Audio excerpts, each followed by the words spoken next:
Ruby in the back. Dory, we're good. My name is Bill Gocky. I do whatever Dory says. So I'm here.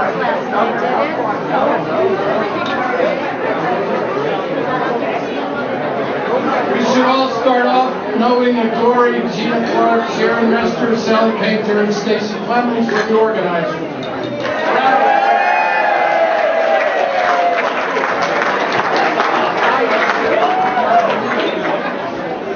So of course, we come tonight with a trinity of feelings. We have the heavy hearts. We have thanks for the path that brought Kathy and Dick to us 20 years ago. And we have joy. And in that spirit, I'd like to propose a toast, and we're going to hear this throughout the night. It's called Prost for Kathy and Dick.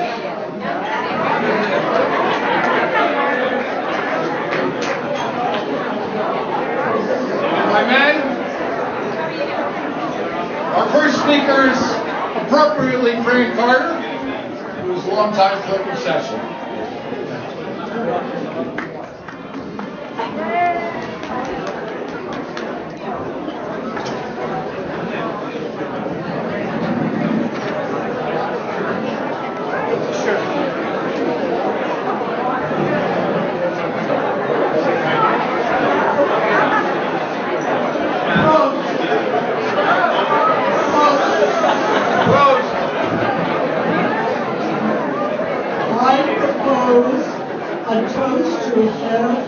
Wohlschlager, our moderator of session for 20 amazing years. Let us raise our mugs and glasses to toast his leadership in so many, many ways. And among them, not all of them, but among them, the unicameral system of government, church government. He led the gradual melding of the trustees, the board of trustees, into the session, making session responsible for not only our church's spiritual life, but also its fiscal and property affairs. And it's worked. And he led reorganizing our church programs into 7 ministries, with session committees divided among those ministries in a very logical way. He also led incorporating session members into our worship services, the ruling elders or the session assisting the teaching elders, the pastors. And speaking of our teaching elders, Herr Wohlschlager has worked in such a collegial fashion with our 2 associate pastors. To say that those 3 get along is to put it mildly. They are a team, and Lisa and John play major roles as members of session. Now, one last word. Each year, we get more and more electronic devices at session meetings. All manner of laptops, iPads, and smartphones. But it is to Herr Wohlschlager's credit that he holds everybody's attention. No elder's eyes are locked on their screens. He is truly a magnetic moderator. So wherever the mug is,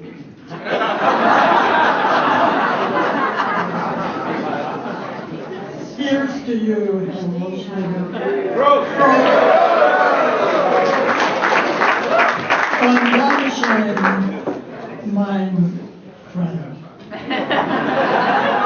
Mr. Jordan.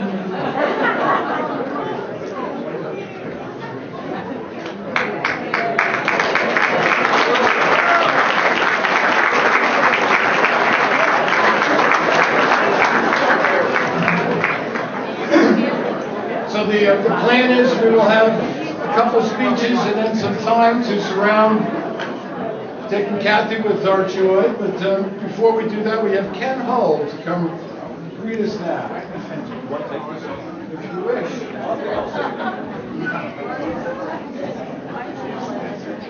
Good evening. A few weeks ago, when I was asked if I would be willing to participate in tonight's affairs, I thought about it, and I was a little bit apprehensive at first. My apprehension, having come from an event that took place at this church some, I would say 12, 14 years ago. I don't remember the exact time. But Dick had asked me to be a part of the Christmas Eve service, in which we were all asked to read a portion of the Christmas story. And I guess maybe some of you remember. And my part had to do with the three wise men. And when it came to the part where I had to mention the gifts that they brought, I suggested they brought gold, Frankenstein, and myrrh.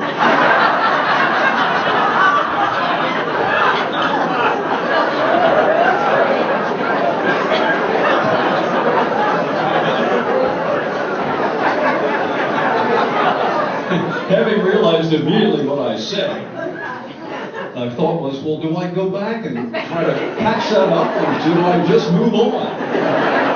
And I said, well, it's probably about 20 minutes to 12, and I can't imagine too many people are paying any attention to that.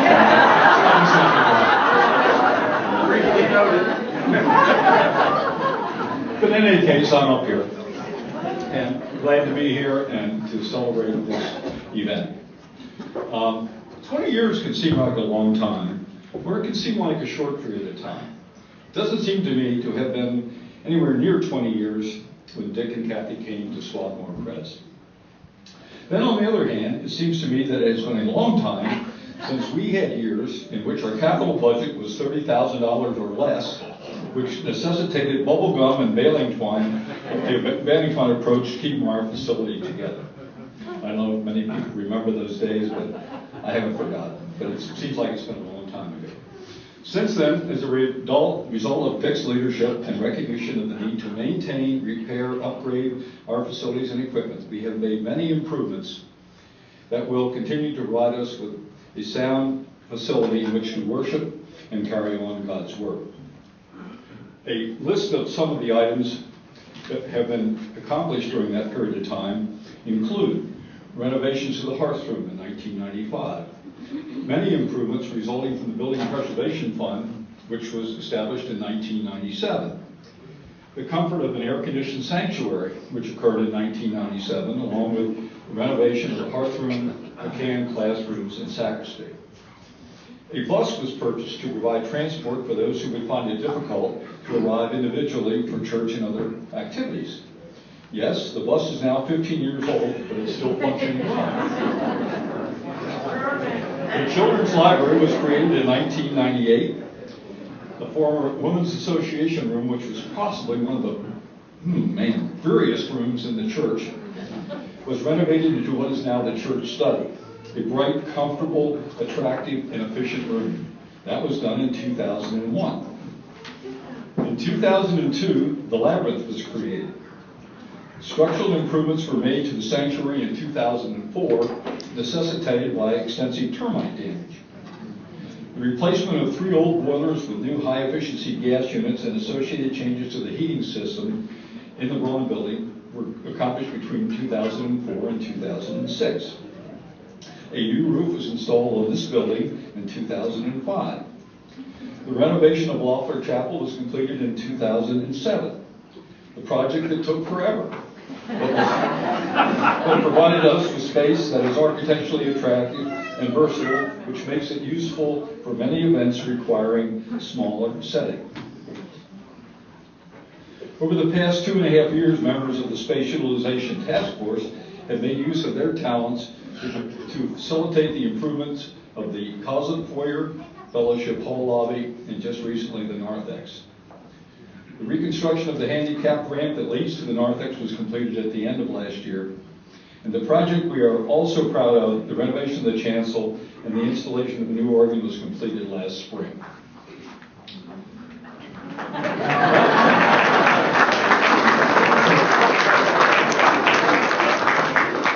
That's quite a list, and it approximates about $3 million worth of work over that period of time. This demonstrates just how much we have accomplished in the past 20 years. I would suggest that there are many people who have contributed to this effort in a big way, but without the motivational influence from Dick, it is unlikely that this could have happened. It is through his efforts that funds were obtained, that project scopes were developed in a reasonable manner, that difficulties were managed, and the end result has provided us with the ability to host a number of activities that we have come to appreciate and expect as members of SPC. Without his leadership, this would have not been possible. What I thought was most effective is the manner in which Dick made his opinions known, but did not force them on you. He tended to plant seeds, water them, and watch them grow, and boy did he ever. Thanks and best wishes to Dick and Kathy as they enter the next phase of their lives. Now,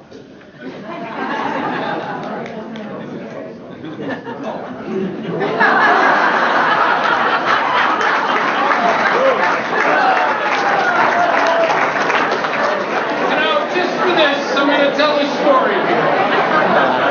So you have to know, my wife Joan worked with Kathy at Penn, and as a result, we had a relationship with the Wohlschlagers that was outside of church. And as such, I took advantage of that, and I tried to make contributions to Dick's daily or weekly sermons. I would send Dick some humor. And every week that I would send him something, I waited to see if he would ever use it. So I'm going to let you decide. I sent him this. Did you hear this one, right? So the elderly woman walks into the local country church. The friendly usher greets her at the door and helped her up the stairs. Where would you like to sit? Asked the usher. In the front row, please. You really don't want to do that, says the usher. The pastor is really boring. Do you happen to know who I am, says the older woman. No, he says. I'm the pastor's mother. The usher says, do you know who I am? No. Good. Did you hear that joke ever being told? All right. We now have Larry Shane, who was the chairman of the Pastoral Nominating Committee that brought Dick and Kathy to Swarthmore.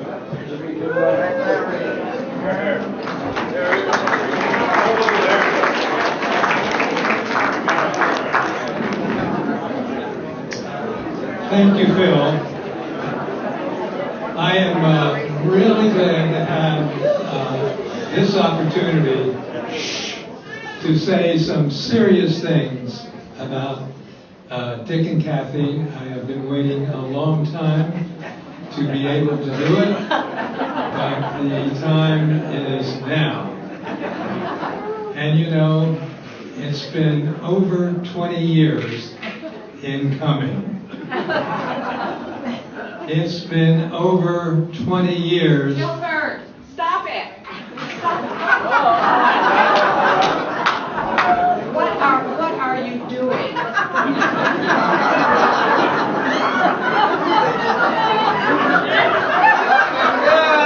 They have heard you say this 100 times. Do you think you're Abraham Lincoln giving the Gettysburg Address 20 years ago? Oh, I told you you were supposed to wear your good jacket when we come to this nice party, and I brought it along, and I want you to put it on.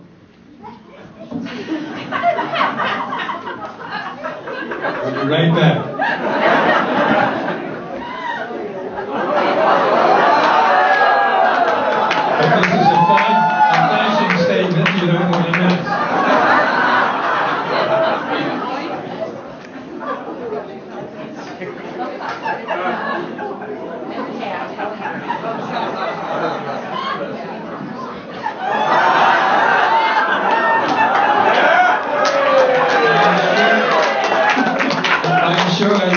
good as I feel.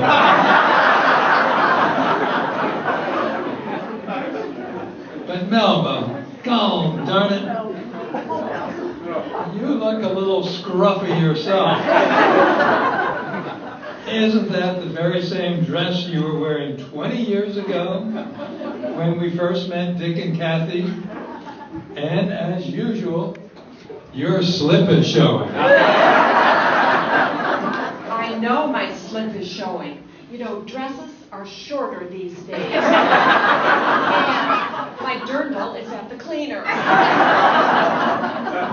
Now, Tilford, dear, why don't you introduce us to these nice folks? You know, I see some adorable baby boomers out there. They probably don't know us as well as they wish they did. Be glad to, sure, Melba. Now this here is Melba, and I'm Tilford, and we are the Diffin Snuffers, and we are no strangers to this church.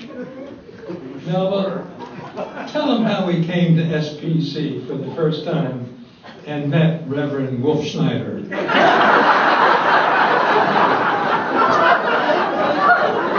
Tilford, get Dick's name right. After all, it's been 20 years. Well, as it happens, Swarthmore Presbyterian Church was the 27th church that we had tried. And folks were not friendly to us at other churches. They laughed at our name, and I even saw someone pointing at my dress. So anyhow, SPC was the only church left for our list and consideration.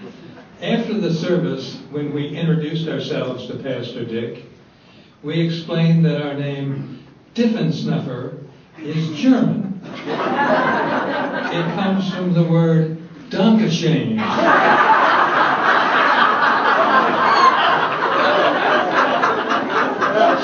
Such a pretty word, isn't it? And Dick did not laugh at us. You know, he said that he had a German name, and he knew what it was like to have sort of a difficult last name. And I remember his words then. He said, "You are welcome at SPC." Oh, my Dick was so handsome then.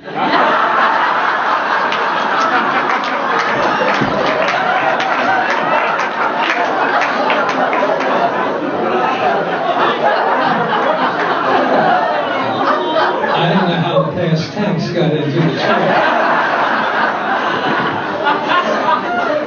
And then we met his beautiful wife, Kathy. I said to Malfa, "This is a twofer. Two for the price of one."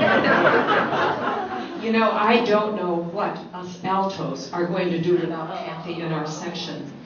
She has the sweetest voice, and she is so nice to everyone. She is even nice to you and to me. That doesn't happen very often.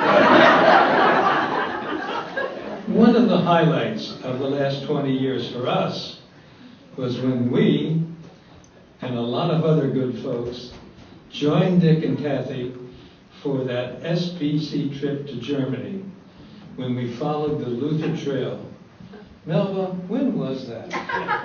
Well, let's see. That was a church group going to Germany.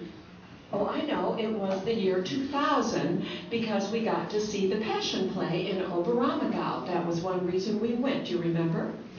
And Melba here got lost in the new Schwanstein Castle, and the whole group had to go looking for her.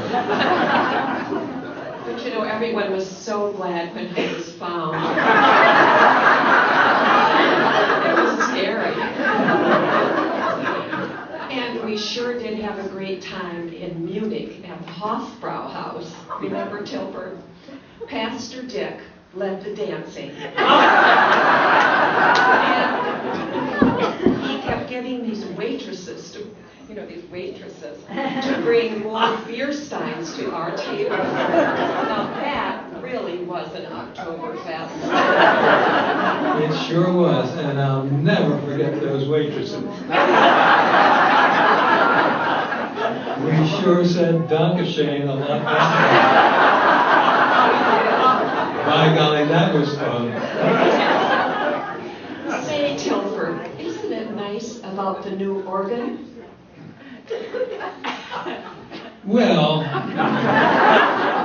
yes, but you know, Melba, you and me sang in that choir a long time, and we had the loudest voices. Seems to me that organ should have the name the Diffensnuffer organ.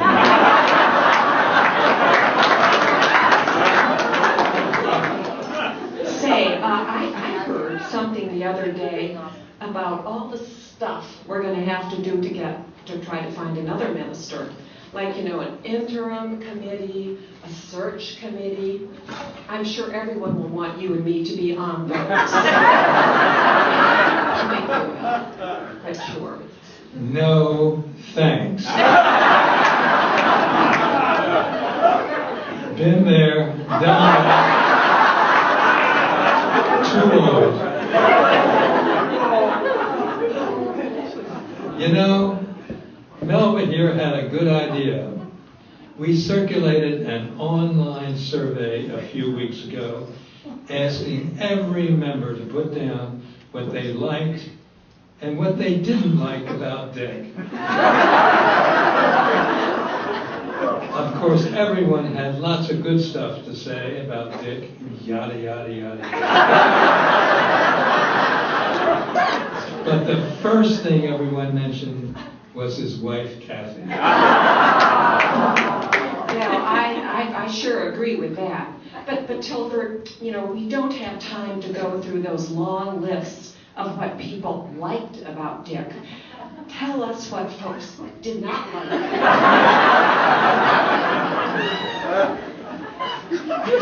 Well, there was one thing. I think every single choir member mentioned it. What was that? That he rings the bell in the narthex too loud. And he does it 3 times. Every one of us in the choir back there dropped our hymnals the first time he did it. Almost blew my hearing aids out. I guess the only other thing mentioned was the gluten-free communion service.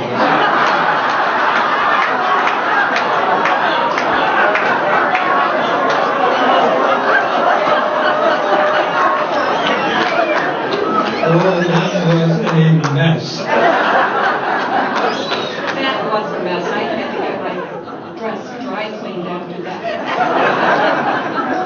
But I did have another thing on my list. For 20 years, I asked Pastor Dick to please preach a sermon, "Why did God make spiders?" He never did it. So I still don't know.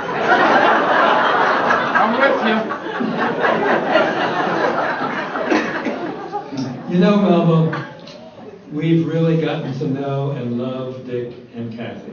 You bet we do. All in all, it's been a fabulous 20 years. But Melba, old bean, time for us to wrap this up. I guess so. Because I'm starting to feel kind of sad and down in the dumps. Now, Melba, soldier up.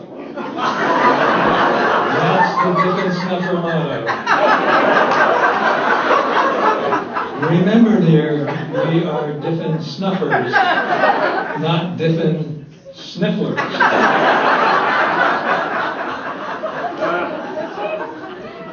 You know, we are simple folk, but I think we speak for everyone here when we simply say, Dick and Kathy, Kathy, you you're the are best.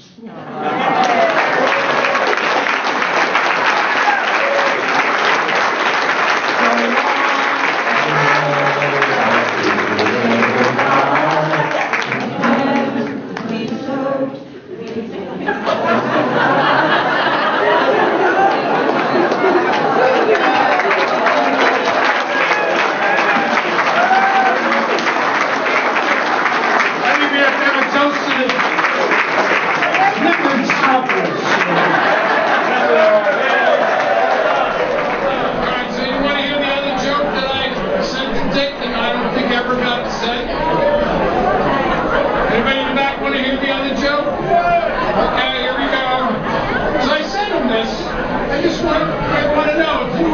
overheard him tell this joke during the sermon that I might have missed.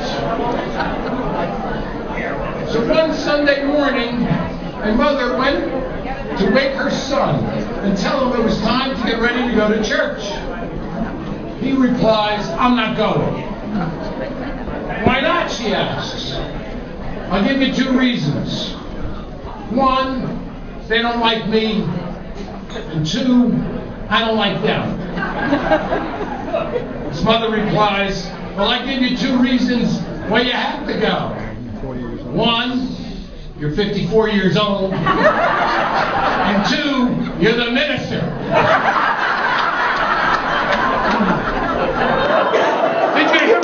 Did he ever say that joke? I mean, really? Fortunately, we have a more serious speaker. Graham, please come on up. A round of applause.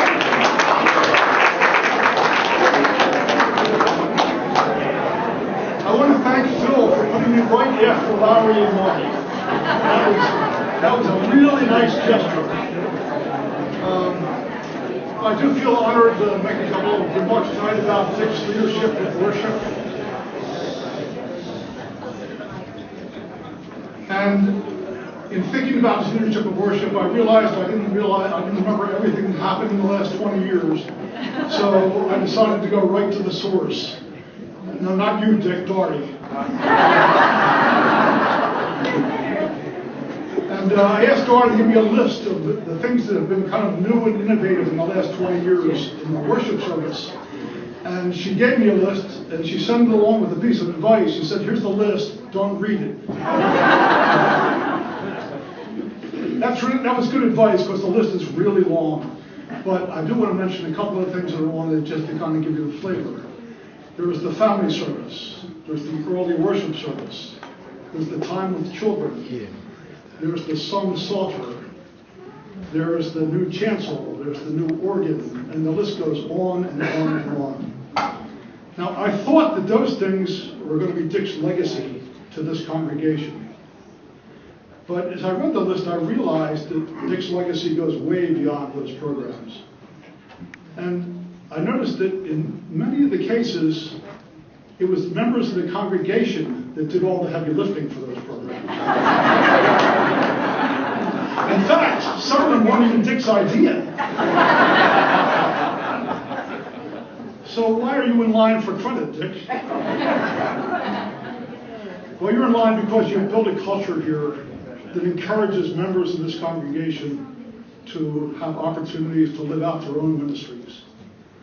And if you look at the church bulletin every week, on the cover it says ministers, members of the congregation. We have Dick to thank for that. And if you think about the power in that sentence, first of all, it's given all of us the opportunity to live out our own ministries. Second of all, it's enabled this church to be the body of Christ, here and now, ready to serve in Swarthmore, in Philadelphia, in Chester, and in Nicaragua, and in Appalachia, and in New Orleans, and we're prepared to go on serving into the future. Now that, Dick, is a legacy to celebrate.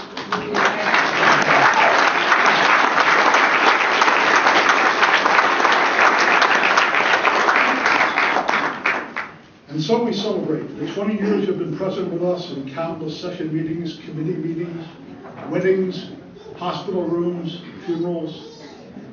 I recall speaking to the funeral director in one of those funerals, and he asked me whether the people of this congregation realize how fortunate they are to have Dick Wohlschlaeger as a pastor. And I said, I think we do, but what are you thinking of? And he said, well, a number of years ago, there was a funeral that he did at this church. And the interment was going to be in northern New Jersey. It was going to be at least a couple hours drive from here. So I've been in the funeral business for 40 years. And I can tell you that when that happens, what normally happens is the pastor picks up the phone and finds a colleague in the local area where the burials will take place. And usually it's possible to find somebody who's going to do the graveside service. It's very brief. It's a few prayers, ashes to ashes, dust to dust, you're done.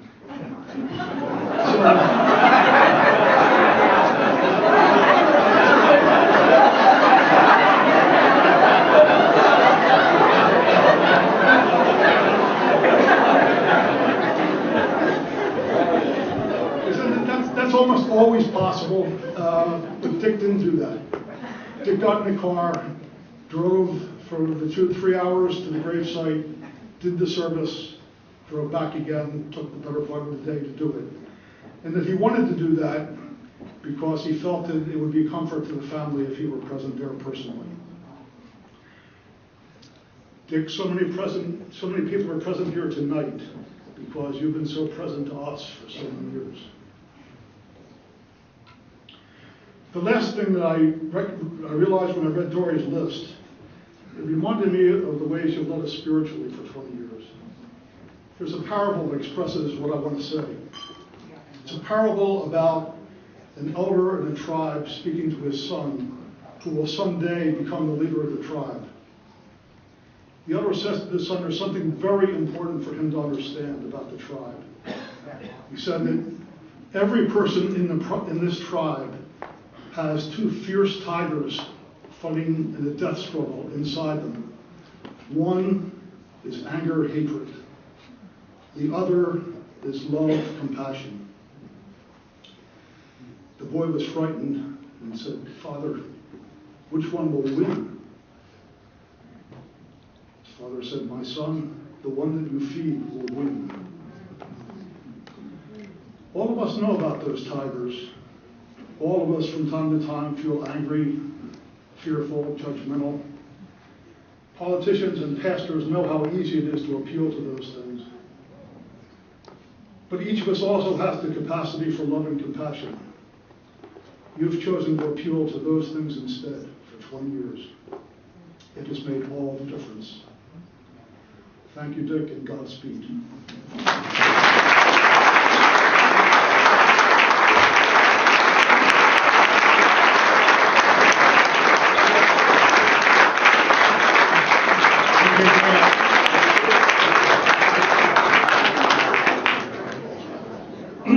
So we're going off script.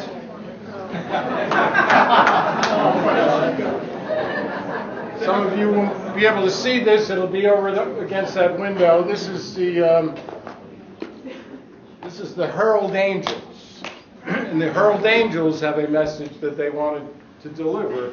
You know the Herald Angels, right? The guys that are hanging out over the. So the Herald Angels say, "Hark, Dick and Kathy." I assume you can hear me, or do I have to be by the mic? All right. Hark, Dick and Kathy, thank you for your sermons. We learned from every one and never dozed off. Thank you for your perfect attendance. We also had perfect attendance with us. Thank you for healing us when we were sick. Termites are not fun. It's the heart, the angel cat. Right? Thank you for fixing the organ. The acoustics are fantastic. We love the sound. Thank you for the new chancel. We hear and see the choir better now. Thank you for your humor. We laugh inside, but we keep a straight face. Thank you for your inclusiveness. 2 of us are thinking of getting married.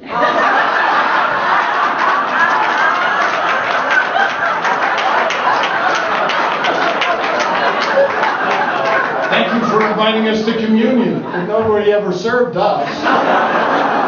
Thank you for inviting us to be new members. We could not make the meetings. We would like to be baptized. Do we need individual names first? Please remember us and keep us in your prayers. We love you, the Herald Angels. Next up is Bob.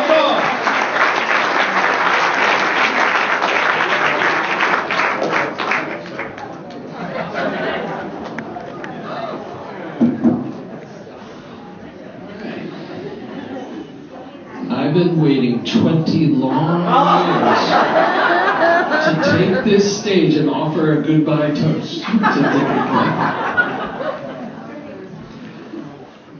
Okay, maybe it wasn't 20 years, but I think it was about 8 to 10 years ago when I was in the Don Carpenter catacombs under the sanctuary, moving heavy buckets of rocks and hitting your head on the floor joist below the new chancel. It was around that time that I figured Dick's calls to service might not be the best for all of us. I remember the main calling for me. The year was back in 2004. It was that Sunday in February when the new fresh meat gets ordained into leadership. For me, it was the Board of Deacons, and Dick read the passage about the calling of Simon Peter, James, and John. I think you all know the passage. It's the one where Jesus tells Simon Peter to go out into the deeper waters and try one more cast. And Dick closed with, if there's one thing we have learned about our faith, it's not to be afraid, even of deep waters, for God is with us. I think we're tired of shallow waters. I think we're ready to get into the same boat together and push off from the shore. So given such a call, how can you say no? In my case, that somehow led to crawling underneath the sanctuary. It led to risking life and limb, getting into a mouse-dropping filled 110-degree second floor of the garage for fall fair signs. It means sharing a room with J.W. Clements snoring with IHN. It was sleeping in the hearth room in the middle of the summer with 15 middle school boys from Tennessee and North Carolina and Wallingford and Swarthmore. Endless hours of washing more mugs and dishes than I've ever washed at home. And for many of you, it's been just as hard. During this time, we've started the Stephen Ministry, the Alternative Christmas Shop, the Mission Fair, the Worldwide Mission Task Force, the Shawl Ministry. All of these came into being under Dick's leadership. So, it is with a grateful heart that we now thank Dick and Kathy for such leadership, for their calling of us, and I offer one blessing in closing. May you find warm, comfortable, shallow waters to regenerate your spirit, and may a strong riptide pull you back into the deep waters where you swim so well.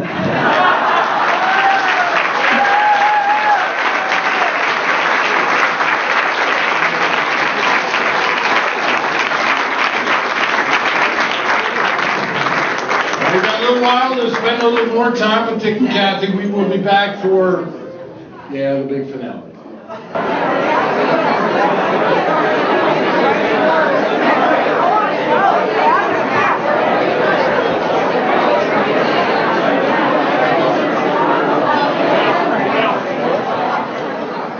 And I'll ask you all, I said it to Dick, did he ever say this joke in church? All right, so the minister was opening his mail one day. He draws out a single piece of paper and found on it written one word: fool. The next Sunday he announced, I have known many people who have written letters and forgot to sign their name. But this week I received a letter from someone who signed his name. Didn't include a letter.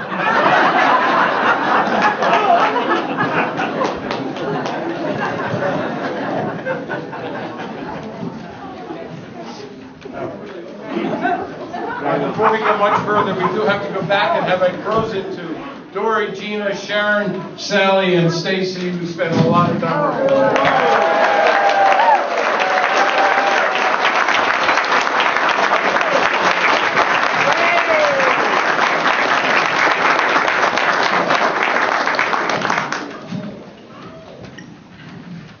it. In the summer of 1993, SPC's pastor nominating committee, which was under the steady guiding hand of Larry Shane, that one, had poured through resumes interviewed candidates reported that a handsome Midwestern naval officer turned English professor who recently answered the call to the ministry might be just the right leader for SPC.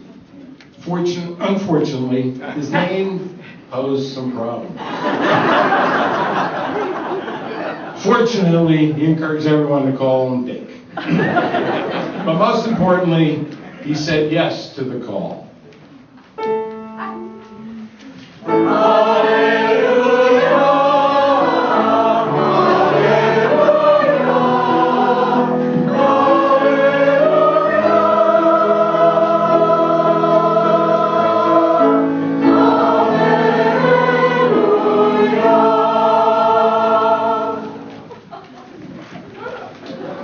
So in the fall of 1993, with his devoted wife Kathy and their 3 children, Dick moved from Oak Park, Illinois to Swarthmore, Pennsylvania, and on Sunday, November 10th, was formally installed as the ninth, do you believe that? Ninth pastor of Swarthmore Presbyterian Church. A reception was held in Fellowship Hall. We did our best to make them feel welcome.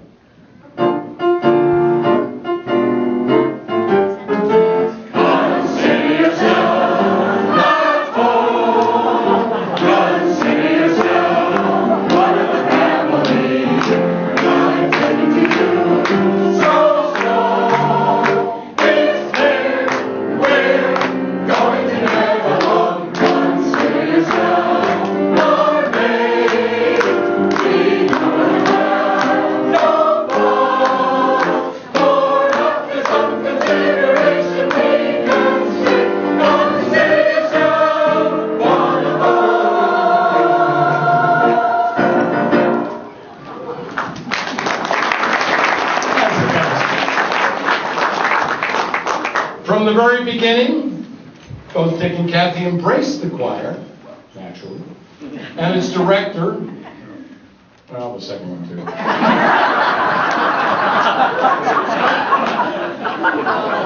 Let's be honest, there's a spirit of somebody who's missing right now. Patiently tolerating the warbles and quirky habits, I didn't write this, that accompany our sincere desire to create musical offerings for worship each Sunday.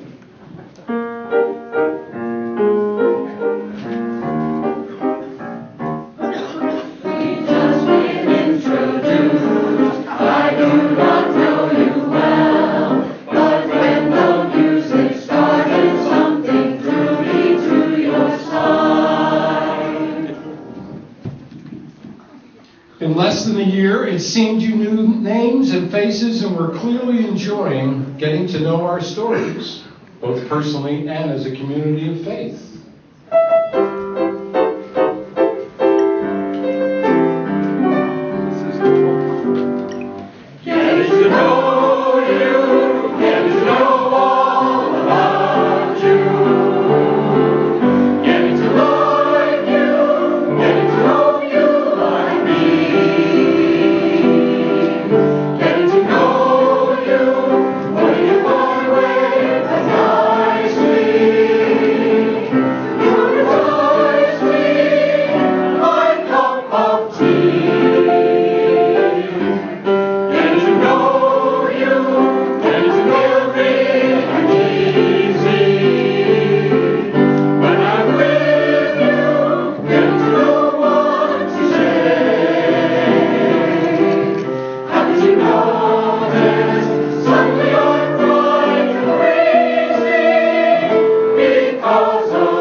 I think we have some new choir members here.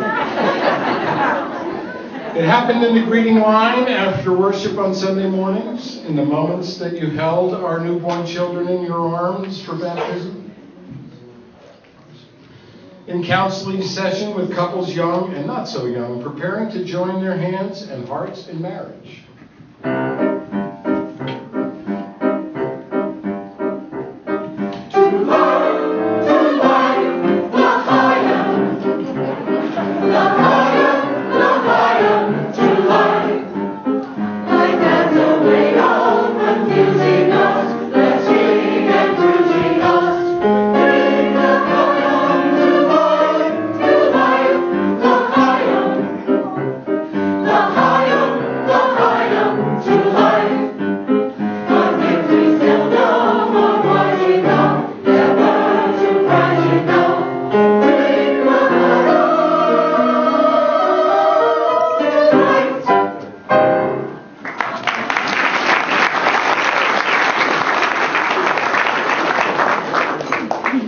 Your skills as a counselor, from daily brief exchanges with anxious members to years of compassionate and helpful listening and responding, have helped many of us through difficult times.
Your insightful sermons challenge us to look at the way we live our lives and to see possibilities where we once saw problems. Your prayers assure us of God's promises for healing where we have felt pain.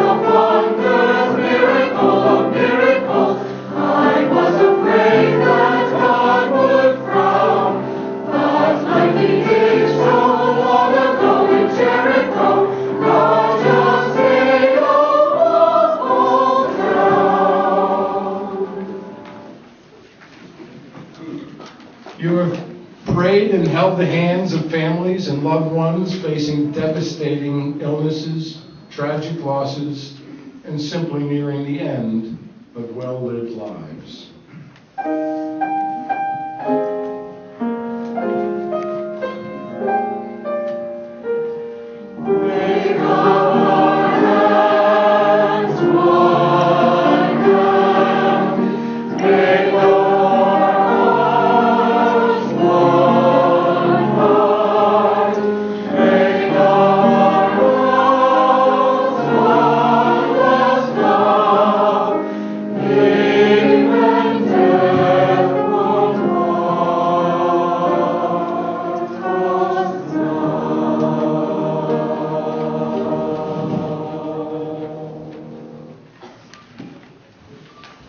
But death seldom has the final word, for you have commended our loved ones to life eternal with thoughtful prayers, carefully selected musics, and homilies crafted to capture the light that has shined so brightly through each colorful soul.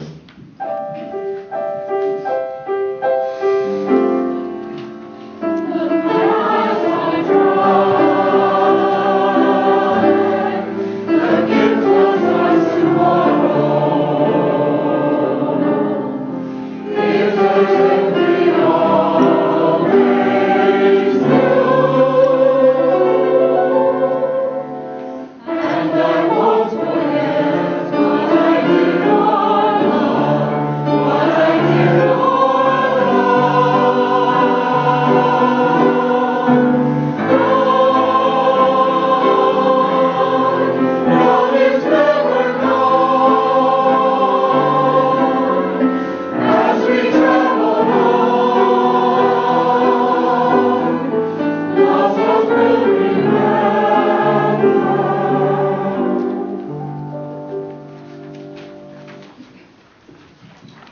skills as a leader and a healer when dealing with conflict or extraordinary.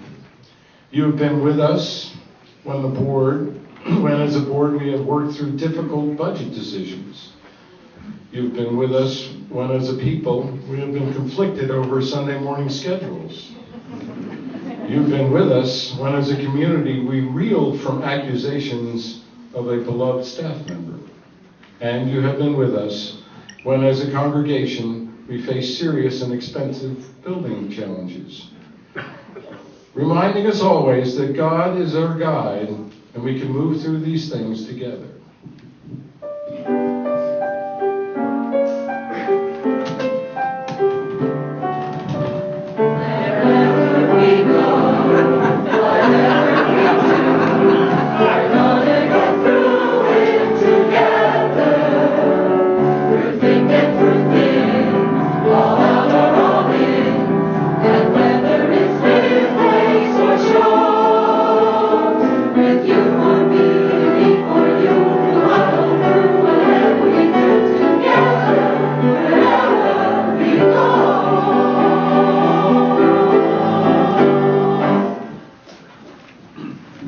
With an open mind and thoughtful willingness to try new things, you have continually embraced the development of new ways and times to worship. Think early worship, psalms by cantors, church family worship. You have eagerly supported enterprises that helped us reach out to our neighbors in need, from an alternative Christmas shop to the Interfaith Hospitality Network to relations with mission partners overseas and more. You have welcomed new ideas, new members, and new ways of thinking, without ever losing respect for the 100 years of great ideas, members, and ways of doing things that preceded them.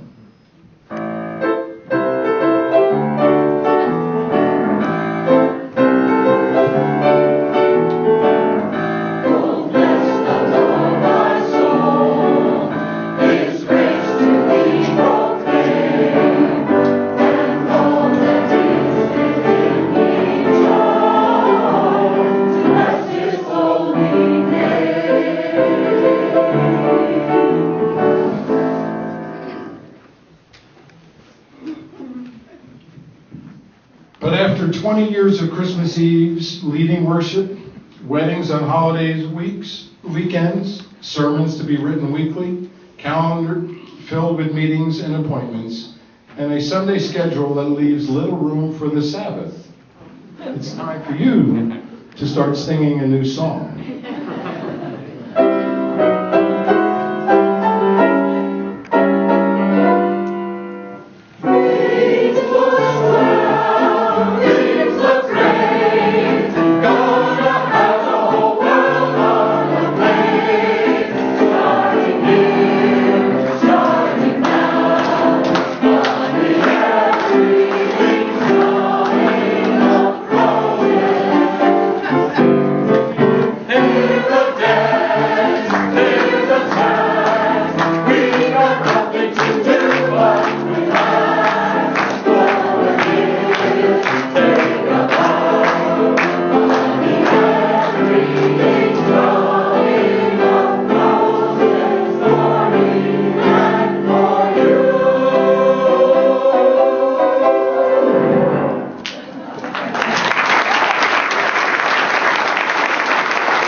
And we too must learn to sing a new song, with hearts bursting with love and appreciation for the countless ways that you have shared your gifts with us.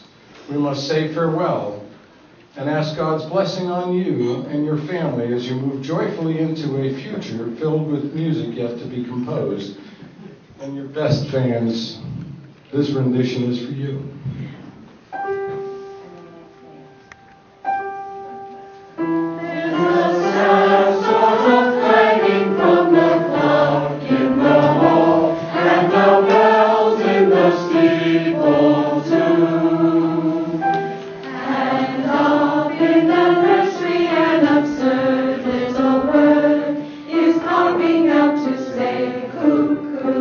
Cuckoo, cuckoo.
be filling us up today.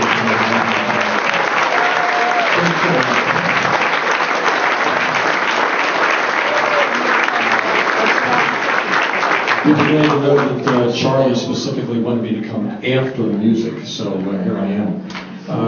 We have something very exciting for you, Dick, if you would kind of come here with me for a moment. And the steps are right over here. And you can show up.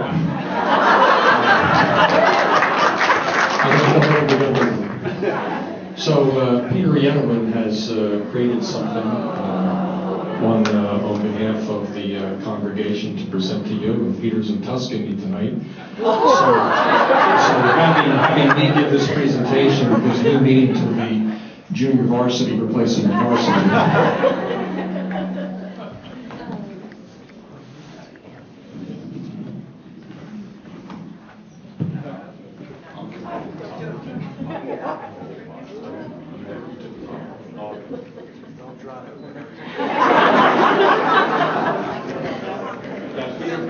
Peter makes things that break.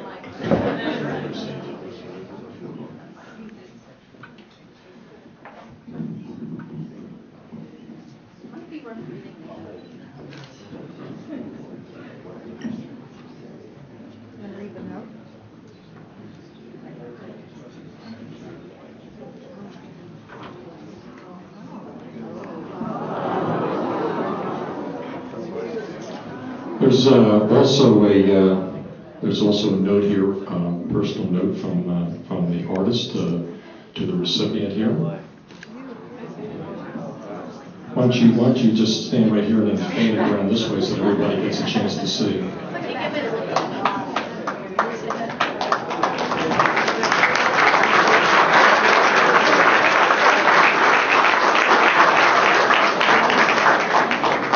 how do we put this away? I'm going to get this down. Okay.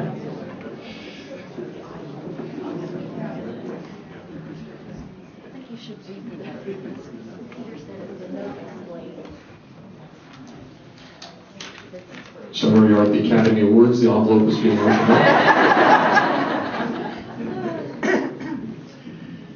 This is called My Life by Peter Wayne Yenneman. Conceptually, I wanted to create a sculpture for you that would allow you precious meditation time to ponder and reflect on your extraordinary life. As you turn the piece, the kinetic nature of the sculpture should provide you with different perspectives for years to come. The segments in the bottom are separated with primary structure of our rose window, thereby symbolic of Swarthmore Presbyterian Church. And it, as with the great composers, has a number. Auf Wiedersehen, our dearest Richard, with love and deepest respect, Peter and Nancy, so sorry to not be with you, but thrilled to be at Tuscany.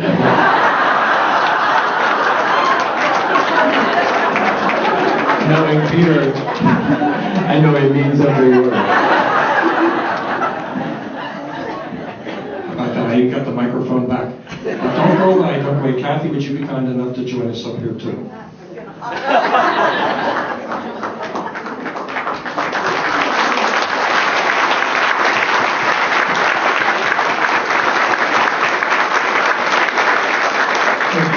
So this is being presented to both of you on behalf of a very grateful congregation for your 20 years of wonderful and dedicated service to all of us. Enjoy your retirement, and we'll miss you.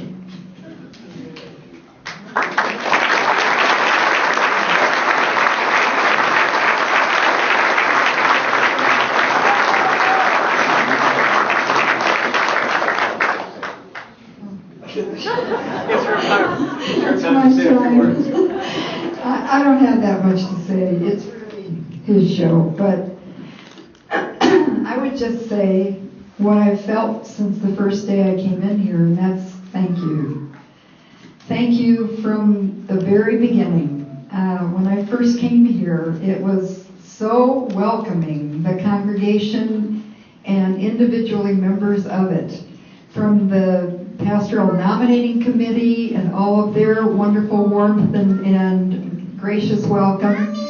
And I would tell a very brief story about when we first came here. I didn't work for the first year we were here because I wanted a chance to get to know the people in the church. And I remember we just had so many invitations to dinner constantly. And Wendy Coslett, we all know and love Wendy, she was trying to invite us over to have dinner with her and Ned and Staples. And she called and she said, well, can you come this weekend? And I said, oh, no, Wendy, we're busy. And she said, well, how about this weekend? And I said, no, we're busy. And then she said, oh, come on.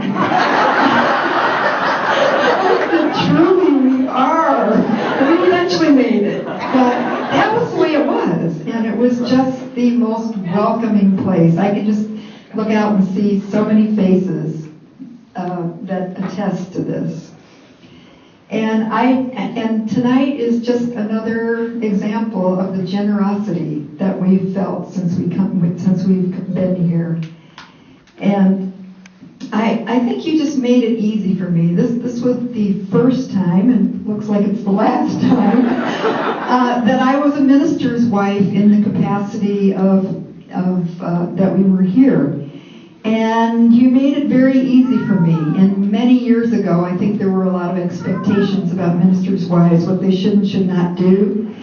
But I didn't ever feel that here. I felt there were no other outside expectations. I could just be the person I was. And I'm really grateful for that.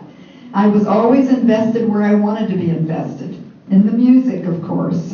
And the alternative Christmas shop. And being a deacon. And the things that I thought that I had talents for, just like all of you do, in so many ways. So thank you for that.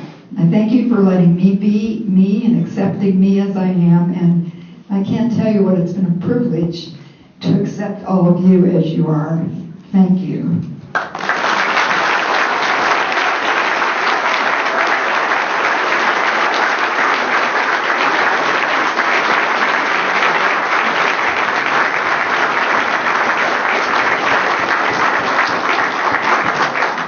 Since the day in early midlife when I sort of banged my head against the wall and said maybe I should go to seminary, and Kathy said, well, why don't you?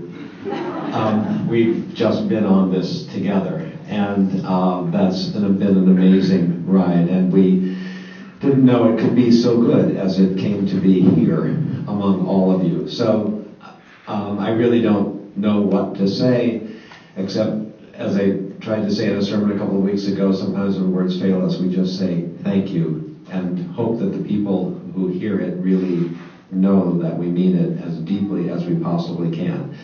This has been a wonderful place, and you are wonderful people.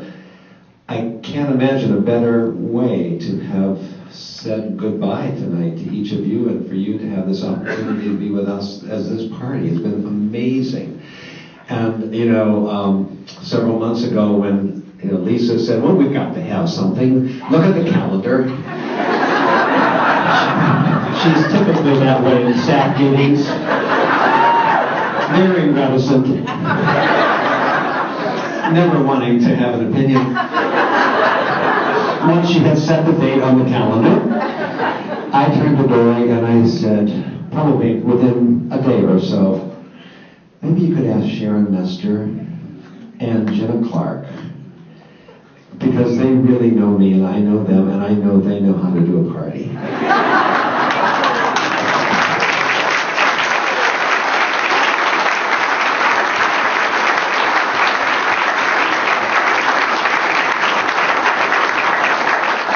I think you agree with me. One more example. Then they asked Sally Painter and Stacy Clements, and I know others have been involved, and I don't dare mention other names, but Sharon and Jenna and Stacy and Sally, thank you so very, very much. Understandably, there would be a bit of apprehension about a night like this, and I'm pretty good at facing things, but about 4:30 this afternoon, I thought, ooh, I wish it were tomorrow morning. But I'm glad it's not. I'm glad we're here and that we've had, I think, a lot of fun. I hope to have met and seen most all of you, but if not, please, let's try to do that before the night is over. Early this week, I almost called the party off because I had visitations from a couple of people who said, "You're much too young to retire." One was a member of our community, Edmund Jones. I said, "Edmund, just leave me alone. You get married and forget it all. I won't be around to do the wedding, but it's going to happen." The other one, of course, was a member of our congregation. That was Lou Beatty. And so much more to them, but I think at my age, it's also time to retire, and so we will. The lectionary, that's that scheduled reading to me, has been doing a number on me lately, and I have to tell you that one of the readings for this coming Sunday, and I'm not lying to you, I've tried not to lie, and I won't at this late hour. But the reading from 2 Timothy, John and I were sitting, Lisa was away, ill, I'm glad that she's back. John and I were sitting in the staff meeting a week or so ago, and I said, "John, so what are the texts for that last Sunday? I don't know whether to use the text or what." So I look, and I open 2 Timothy, and it says, "The hour of my departure has come. I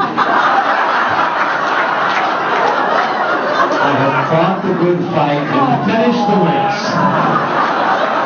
I said, "John, I can't use it. They'll think I'm lying." But now I've told you that it's there. But it goes on to talk about all the persecutions Paul has faced, all the horrible things that happen. I said, this doesn't work because this has been really wonderful, and I haven't suffered persecutions. I have been blessed by ministry in Swarthmore Presbyterian Church. So thank you all for that. Sunday should be fun. I worked with Jeff and suggested some pieces of music that we might do for various reasons. We're going to have some good music. In fact, we're even going to have a former choir director come back and sing "If With All Your Hearts Ye Truly Seek Me" from Elijah Mendelssohn. And if that doesn't tear you apart, I said, "Bill, could you sing for me just one more time?" And actually, 20 years ago, when I left Oak Park First United Church, a very good friend who was a very good tenor, at my request, sang "If With All Your Hearts Ye Truly Seek Me." So this is kind of like a bookend kind of thing. If there's music that is second to my heart to church music, it would certainly be the Broadway theater. And I think, Glory, this must have been mostly your work, right?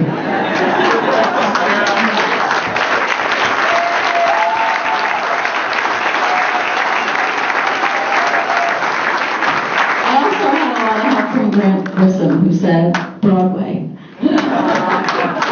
Well, you picked some of my favorite shows and some of my favorite songs, and as clearly I was singing with you, a couple of them sort of ripped me apart, but then others were lifting me up, and they were wonderful. I said the other day that one of my great failures in ministry here for 20 years has been my inability to rope Dory in. As you know, she does everything. The problem is she does everything well. And so we count on her for too much. But I do want to offer tonight a special thank you to my right hand, my left hand, Dory McGrath, who has been here.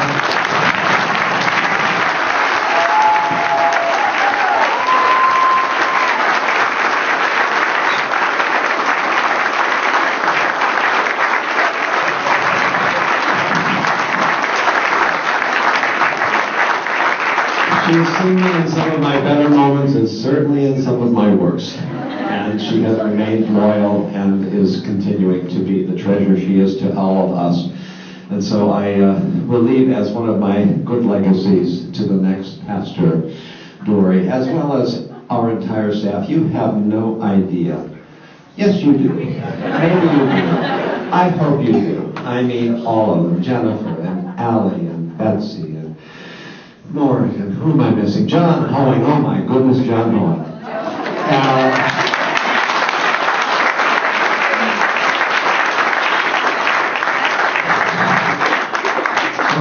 Phil Gocke for his being Master of Ceremonies tonight.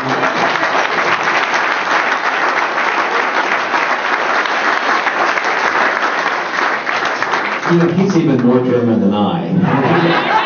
And one of the people missing tonight is his dear mother, who would come occasionally to worship, and I would always greet her at least with a couple of words in German. She would take over, we would nod, and it would all seem really fine. I didn't know that much, but it was really wonderful.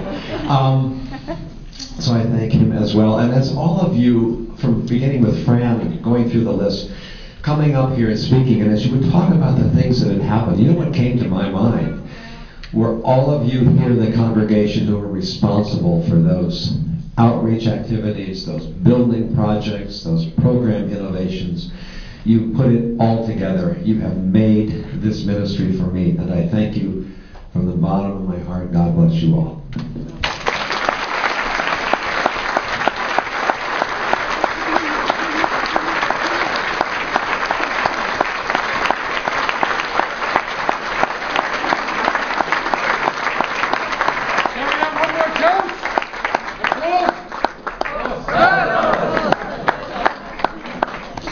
Kathy reminds me, I knew this was going to happen. I was thinking about our office staff and thinking upstairs, downstairs. My good Jeff DeVol. Oh my goodness.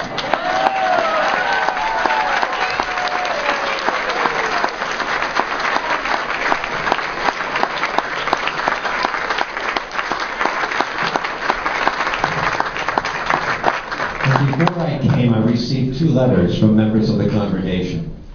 One of them was from Jim Mall. And I should have known then that we would have a relationship that would be deep and broad and unending, and it has been. I got just the other day another handwritten letter. There have been lots of emails in between, but the opening letter and the closing letter, they framed my ministry, and I thank you, Jim, for all. Am I missing somebody else? I know that all of you should be thanked, and I do thank you all. And if I have missed anyone, I am so very sorry. Thank you all.